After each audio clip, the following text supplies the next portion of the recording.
Hi friends, இப்போ பார்த்தீங்கன்னா மீன் வாங்க வந்தோம். பாறை மீன் இருக்கான்னு 2-3 கடையில் தேடினோம். பார்த்தீங்கன்னா இந்த கடையில் இருக்குது. ஒரு 4-5 மீன் இருக்குது. ஒரு 2 கிலோ வாங்கிட்டு போகலான்னு வந்தோம். இது வந்து பார்த்திங்கன்னா முள் இருக்காது, கொஞ்சம் சாப்பிட்றதுக்கு நல்லாயிருக்கும். அதனால் வந்து ஒரு 2 கிலோ வாங்கலான்ட்டு வந்தோம். 2 கிலோ வாங்கியாச்சு, கொடுத்துருக்குறோம்.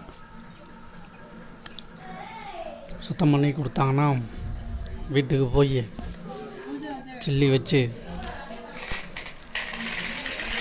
குழம்பு வச்சு சாப்பிட்ற வேண்டியதுதான். இந்த ஜேபி மசாலா தான் வாங்குவோம், அதுதான் கொஞ்சம் டேஸ்ட் நல்லாயிருக்கும். சில்லிக்கு கொஞ்சம் எடுத்து வச்சிட்டோம். ஒரு 20-25 பீஸ் வந்தது. தலை இதெல்லாம் வந்து பார்த்திங்கன்னா குழம்புக்கு போட்டு சில்லிக்கு ஒரு 20-22 பீஸ் வந்தது. பாறை மீன் தான் வாங்கினோம், நல்லாயிருக்கும். பையன் ஒரே இடம் மீனுன்ட்டு சரி எடுத்து ரொம்ப நாள் ஆகுதுன்ட்டு இப்போது வாங்கிட்டு வந்தோம். ஃப்ரெண்ட்ஸ்,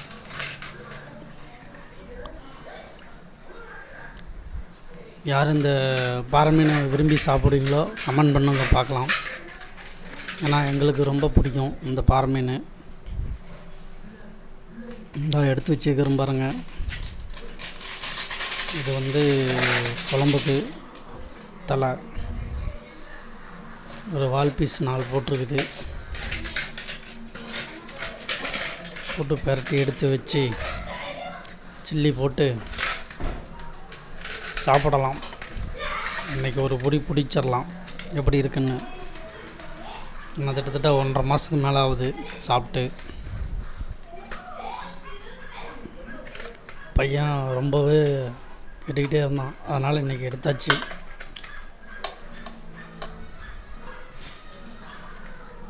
அப்புறம் இன்றைக்கி சண்டே, யாரெல்லாம் வீட்டில் சிக்கன் மட்டன் எல்லாம் எடுத்தீங்கன்னு கமெண்ட் பண்ணுங்கள். போட்டாச்சு. ஒரு மணி நேரம் ஊற வச்சு ரோஸ்ட்டு போட்டுடலாம். ஏன்னா 1 மணி நேரம் ஊறினா தான் எண்ணெய் அதிகமாக தீராது, இல்லைன்னா இழுத்துக்கும். ட்ரை பண்ணதுக்கப்புறம் சில்லி போட்டால் நல்லாயிருக்குன்ட்டு பெரட்டி ஒரு 1 ஹவர் அப்படியே காய வச்சிடலாம். ஜிலேபி மீன் அந்த மீன்லாம் இருக்குது ஃப்ரெண்ட்ஸ், அதெல்லாம் முள் அதிகம். நம்ம வீட்டில் குழந்தைங்க இருக்கிறாங்க, அதெல்லாம் எடுத்து பக்குவமாக கொடுக்க முடியாது, ஏமாந்துடும். அதனால தான் இந்த பாறை மீன் வாங்கினோம். மீன் தலை பார்த்திங்களா,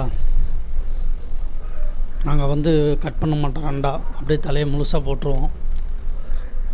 அப்போ தான் வந்து சாப்பிட நல்லாயிருக்கும். கட் பண்ணி போட்டோம்னா எல்லாம் குழம்புல இதாகி போயிடும், அதனால் கட் பண்ணுறதில்ல. 2 தலை நல்லா பெரிய தலையாகவே இருக்குது. பாருங்கள் எப்படி வாயை பொழந்துட்டுருக்குது மீன். ஏய், இன்றைக்கி என்னடா பண்ணுறீங்க, சாப்பாட போகிறீங்களாடா? அடுத்தது மீன் பொரிக்க ரெடி ஆகிடுச்சு, போட்டாச்சு. ஒரு செட்டு இறக்கியாச்சு. நல்லா ட்ரை பண்ணி அருமையாக இருக்கு பாருங்க. மேலே பொரிக்க ஆரம்பிச்சிட்டோம். நல்லா கம்மன்னு மீன் சில்லியோட வாசனை தாங்க ஃப்ரெண்ட்ஸ். எவ்வளோ தூரம்னாலும் இழுத்துரும் மீன் சில்லி போட்டோம்னா. அக்கம் பக்கத்தோடு எல்லாமே கேட்குற அளவுக்கு ஆகி போயிடும். ஆனால் சில்லியோட மனம் அப்படி. மீன் சில்லி போட்டால் அவ்வளோ ஒரு இது.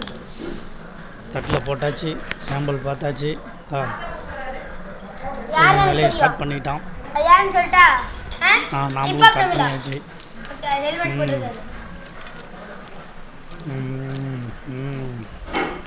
அற்புதமாக இருக்குது. அட்டகாசம்.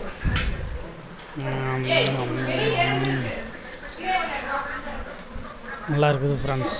நீங்களும் இந்த மாதிரி எடுத்து செஞ்சு பாருங்கள். நம்ம யூஸ் பண்ண மசாலா பார்த்திங்கன்னா ஜேபி மசாலா. நம்ம வீட்டில் எல்லாம் சொந்தமாக போட்டு பண்ணுறாங்க. நாம் நேரம் இல்லைங்கிறதுனால கடையில் வாங்கிட்டு வந்தோம். நல்ல டேஸ்ட்டு. ஒரு 3 ஆளுக்கு ஒரு 3-4 பீஸ் மேலே சாப்பிட்டாச்சு. நல்லா டக்கராக இருக்குது. காரம் கீரம் எல்லாம் ஜம்முன்னு இருக்குது ஃப்ரெண்ட்ஸ்.